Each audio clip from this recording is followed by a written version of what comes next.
শহরের গুরুত্বপূর্ণ এলাকায় জানা যায় Taratala transport depot road Ruby park স্কুলের পিছন দিকের গেটের উল্টো দিকে কন্টেনারের গোডাউন, সেখানেই হঠাৎ আগুন লাগে। সঙ্গে সঙ্গে খবর দেওয়া হয় দমকল বিভাগে। ঘটনাস্থলে পৌঁছায় দমকলের 5টি ইঞ্জিন কাজ শুরু করেছে।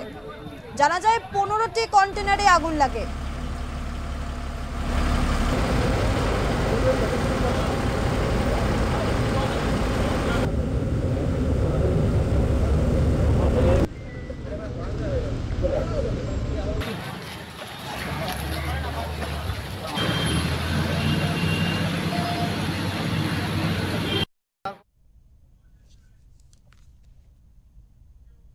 এই মুহূর্তে আমাদের সাথে রয়েছে আমাদের প্রতিনিধি সঞ্জয় মাঝি। সঞ্জয়, ঘটনাটি ঠিক কি ঘটেছিল, কিভাবে আগুন লাগলো জানা গিয়েছে?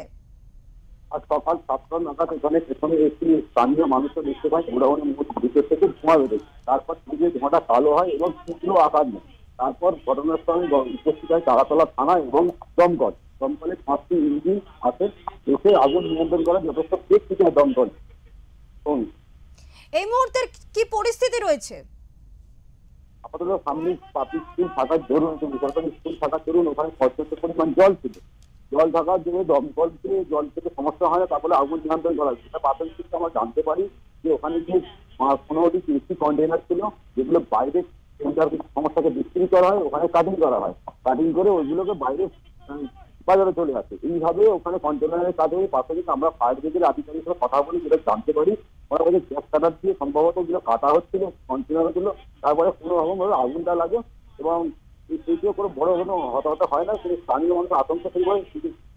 সবচেয়ে সুখকর বিষয় যেটা হচ্ছে সামনে স্কুল ছিল, কিন্তু স্কুলটা আজকে সেই সময় বন্ধ থাকায় কোনো বড় কোনো দুর্ঘটনা ঘটে। সঞ্জয়, ক্ষয়ক্ষতি বা হতাহতের কোনো খবর রয়েছে?